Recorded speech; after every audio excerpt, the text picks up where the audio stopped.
My name's Tom, this is the Enthusiasm Project, and today I'm going to compare the DJI Osmo Mobile 2 with the GoPro Karma Grip. Now, right off the bat, these are two totally different stabilizers because the Osmo is for a smartphone, whereas the Karma Grip is for a GoPro specifically. And I use the GoPro Hero 5 Black, which is the same dimensions as the Hero 6, and both of which are compatible with the Karma Grip. The Osmo Mobile 2 is compatible with pretty much any smartphone. I use an iPhone 8 Plus, which is pretty much about the biggest smartphone around right now, and that basically maxes out the Osmo Mobile 2. It works great, but it definitely couldn't take a phone any larger than that, but I don't think there really are any phones larger than that. So if you have an iPhone 8 Plus, 7 Plus phone that size or smaller, you're good to go with the Osmo Mobile. The reason that I've been choosing between these two specific stabilizers is that I wanted something that was small, reliable, easy to travel with, and gave great results. So in terms of price, the GoPro Karma Grip retails for $300,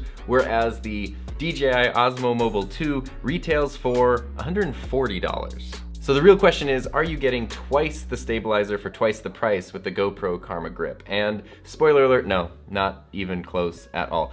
I bought and own this, I do not own this, but I want to explain why, because you might be in the same situation I was, looking for a small, compact travel stabilizer. There's nothing wrong with the GoPro Karma Grip. It's actually a really good gimbal. It's really smooth. It does a great job if you just want to hold the GoPro steady. And it is compatible with GoPro's entire line of mounts and clips and that whole ecosystem, which is really, really versatile.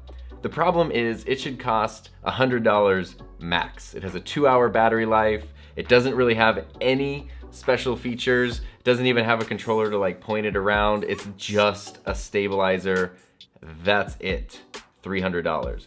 Whereas the Osmo Mobile 2 has all kinds of features. It can do time lapses, it can do hyperlapses, it can do motion time lapses, it can track objects. It has a joystick to control the gimbal. It even has zoom functionality. It has a tripod mount on the bottom. It has a battery that lasts for 15 hours. It's a crazy good device. It's built pretty well. It's definitely a little more plasticky than the original Osmo Mobile, but not much. I think it looks more plasticky than it actually is. It no longer has a mic jack, which the original had, and it no longer has the trigger on the back, which would kind of like freeze the gimbal in place, or you could activate selfie mode and switch back and forth.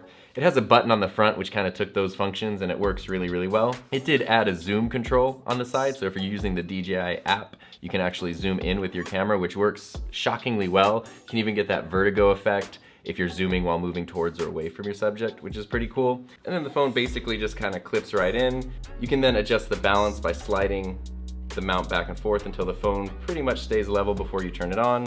Then when you turn it on, it should snap into place. The Osmo also does let you mount your phone in portrait mode, which is great if you do a lot of posts for social media. Now, the GoPro Karma Grip, on the other hand, is a little bit different. I think it's a bit more weatherproof. It has mounts so that you could clip it into other GoPro stabilizers. You can even clip it to yourself. It has no tripod mount.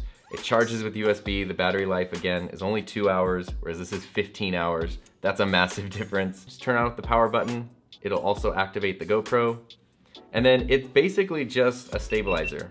It will just keep the camera steady as you move it. If you find a position that you do like, you can then press the lock button and it will keep the camera mounted in that position. I don't know if you noticed this or not, but there's a huge problem with the design on the back of this. The gimbal itself pretty much blocks the display of the GoPro, making it really hard to actually see what you're recording. It does have a cool feature which I really like, especially if you're using GoPros, where if you turn it upside down and put it towards the ground, it automatically flips the camera, which then reorients the picture, so you could get shots and angles that are really close to the ground, like through blades of grass, through sand on the beach. And I think GoPro's goal with this was to make something that you could basically just not have to worry about. You pop your camera into it, it's stabilized, and then you go do your thing. I'll do some side-by-side footage of these two gimbals in action. It's important to remember that while I'll try to match the footage as close as I can, the GoPro and the iPhone 8 Plus definitely are very different cameras suited for different purposes. Even in linear mode, the GoPro is significantly wider in its field of view than the iPhone 8 Plus. But if you pay attention to the stabilization,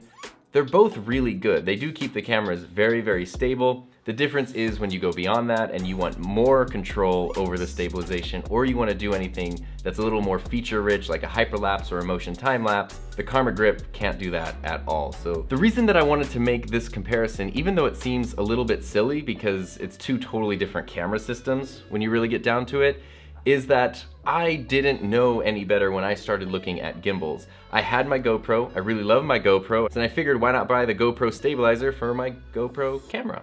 I'm glad that I didn't buy it, because when this one came out for $140 for all of the features it packs, it's pretty much a no-brainer, and it's very easy to travel with as well. It comes in one of DJI's signature foam cases, which is molded to the gimbal. There's also one more reason that I wanted to compare the Osmo against the Karma Grip, and that is a lot of people may feel that they're stuck with this as their only option if they love filming with their GoPros, but you don't want to spend $300 on a grip. I was able to buy this on Amazon for about $11. There's a bunch of different ones. This brand is just called Steady. And what this is it's actually a weighted mount for your GoPro. It's not the slickest thing in the world, but you just fit the GoPro into this weight.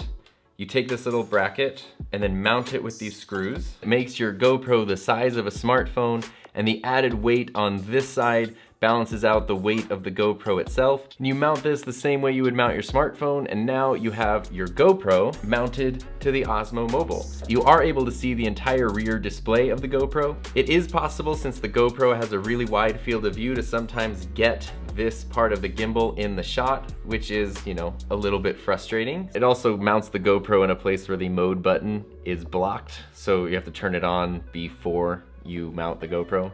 It's not a perfect solution, but it's definitely a very workable solution, especially for a price of like $10 to $15.